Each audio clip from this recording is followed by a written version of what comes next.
The morning sun painted Ouagadougou in shades of gold as President Ibrahim Traoré stepped out of the presidential palace. Unlike other mornings filled with scheduled meetings and diplomatic protocols, this Monday carried a different energy. The young leader of Burkina Faso had made a decision that would shock his security detail and change the course of many lives. "Drive me to the central prison," he told his driver, quietly adjusting his simple brown shirt. "No advance notice, no press, just U.S."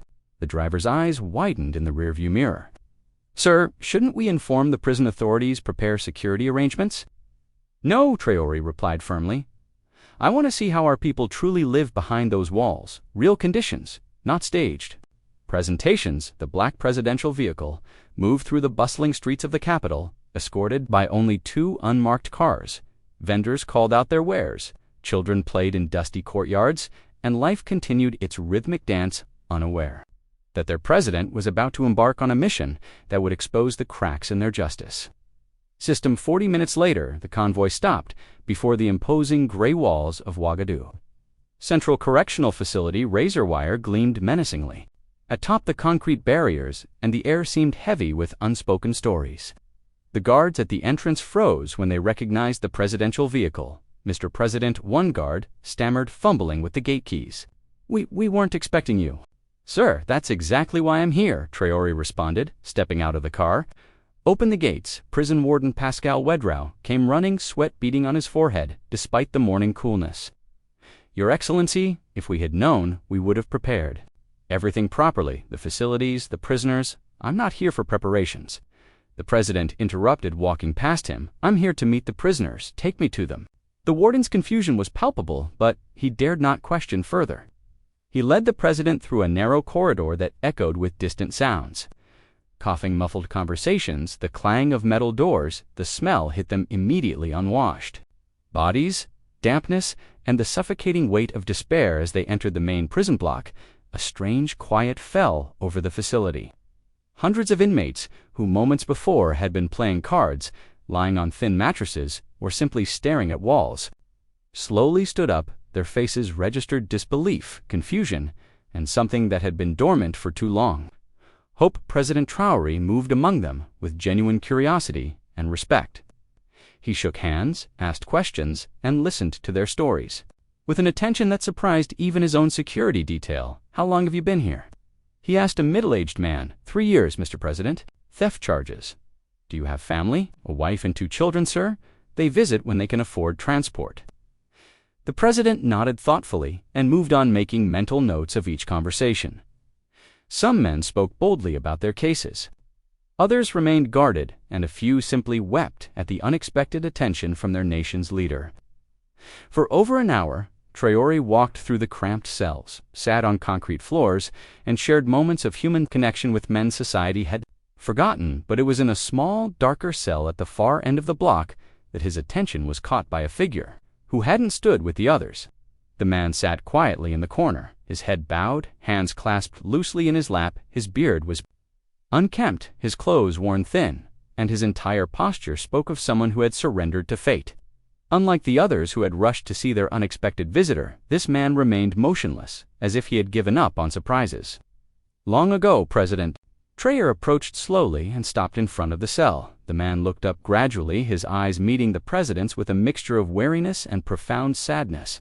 There was something different about this prisoner, not the hardened look of a career criminal, but the broken spirit of someone who had lost everything. "What is your name?" the president asked gently. "Emmanuel."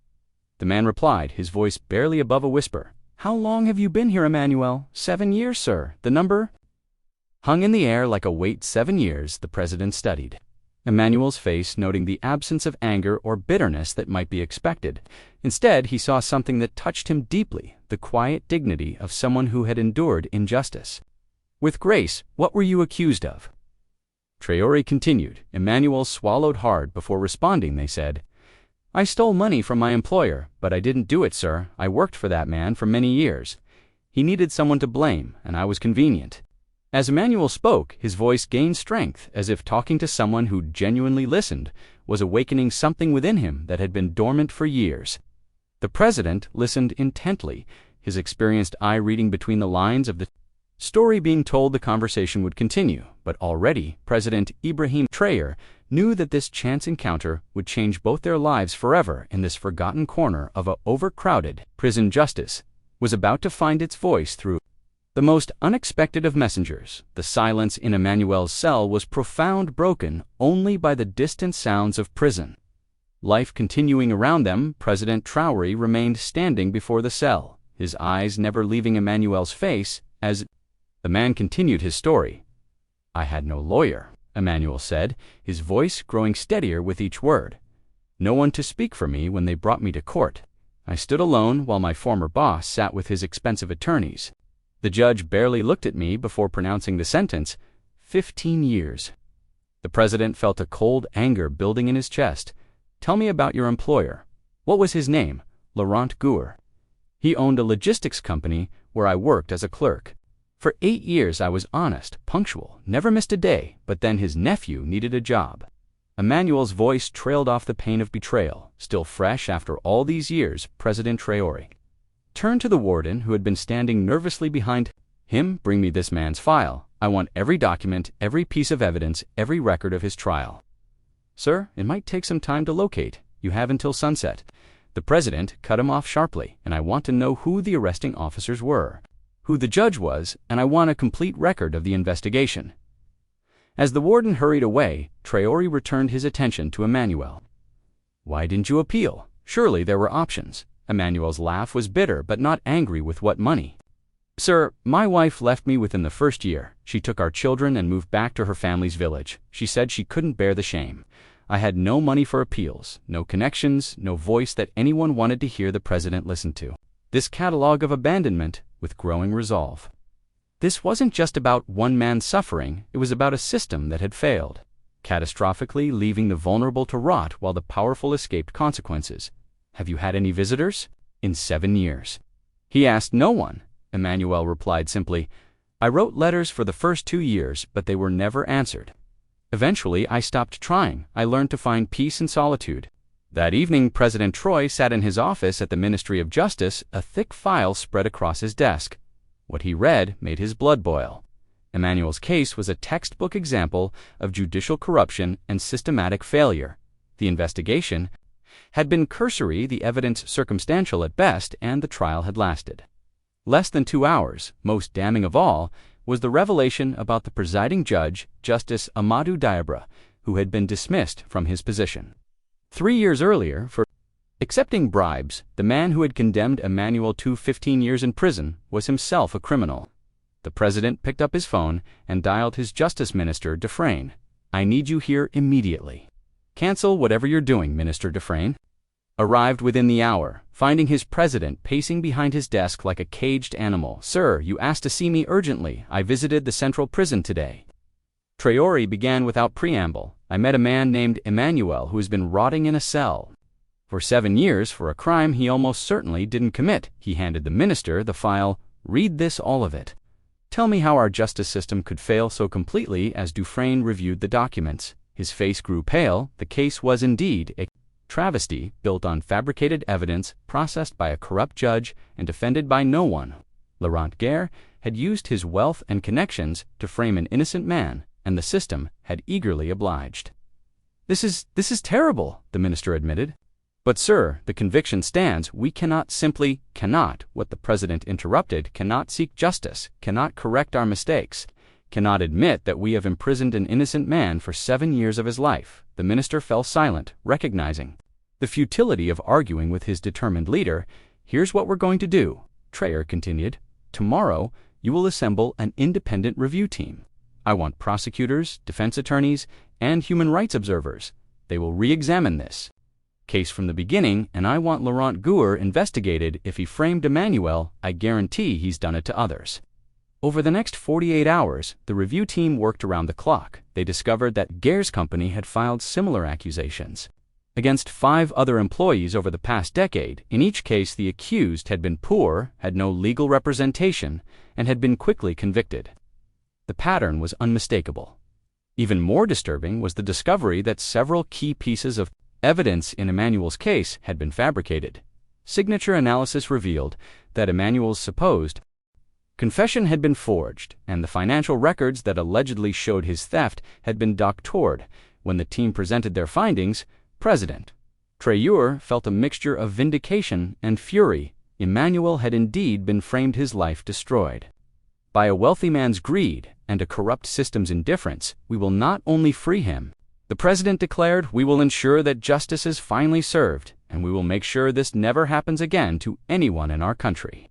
The next morning, President Traore returned to the prison, but this time he brought media cameras and a legal team. The nation was about to witness something unprecedented. Their president personally righting a terrible wrong, the media convoy arrived at Ouagadougou Central Prison. As the morning sun climbed higher in the sky, reporters, cameramen, and government officials followed President Traore through the now familiar corridors, their footsteps echoing with purpose and anticipation. Word had spread throughout the prison that something extraordinary was about to happen.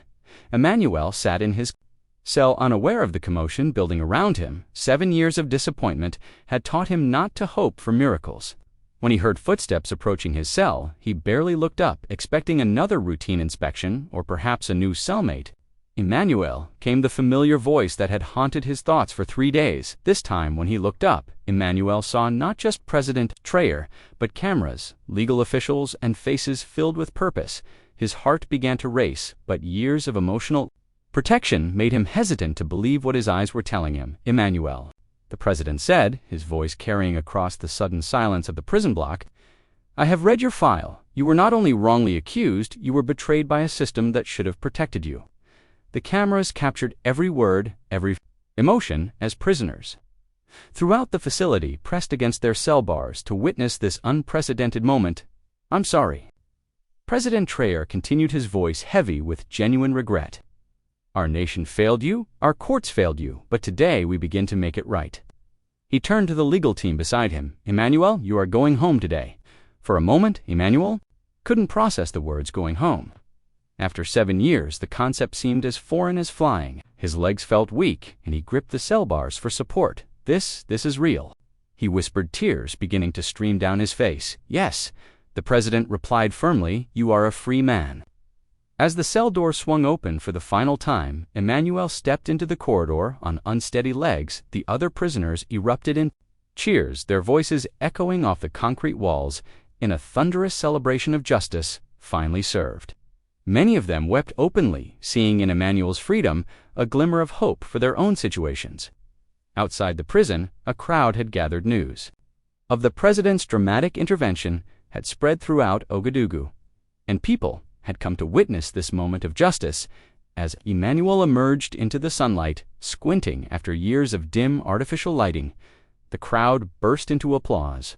Reporters thrust microphones toward him. How do you feel? What will you do now? Do you harbor anger toward those who wronged you? Emmanuel stood quietly for a moment, overwhelmed by the attention, the noise, the freedom. Finally he spoke, his voice barely audible above the crowd. I don't know how to feel. He said honestly, I have no family, no home, no job, but for the first time in 7 years I have hope, and perhaps that's enough to start with. President Traore placed a protective hand on Emmanuel's shoulder. You are not alone, he declared, his voice carrying over the crowd. Our nation owes you a debt that can never be fully repaid, but we will do everything in our power to help you rebuild your life. True to his word, the president personally drove Emmanuel to the presidential guest house, where he would stay until proper arrangements could be made for Emmanuel. The simple luxury of a hot shower, clean clothes, and a meal at a real table felt like stepping into another world. That evening, in the comfortable sitting room of the guest house, President Traore sat across from Emmanuel, 2 cups of tea between them. The formal distance of president and citizen had given way to something more profound. 2 men sharing a moment of human connection. Tell me about your dreams, Traore said. Before all this happened, what did you want from life? Emmanuel smiled for the first time in years, a genuine, unguarded expression. I wanted to be a teacher. I studied education before I took the job with Gorat. I loved the idea of helping children learn, of giving them tools to build better lives. Then that's what you'll do, the president said decisively. We'll arrange for you to complete your education, and when you're ready, you'll have a position in our school system. Larger vision forming in his mind over the following days, as Emmanuel slowly adjusted to freedom, the president was working on something unprecedented, a national audit of the prison system.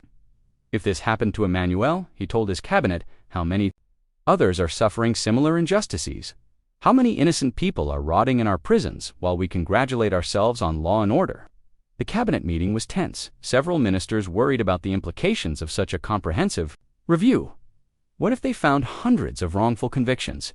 What if the public lost faith in the entire justice system? Then we fix it.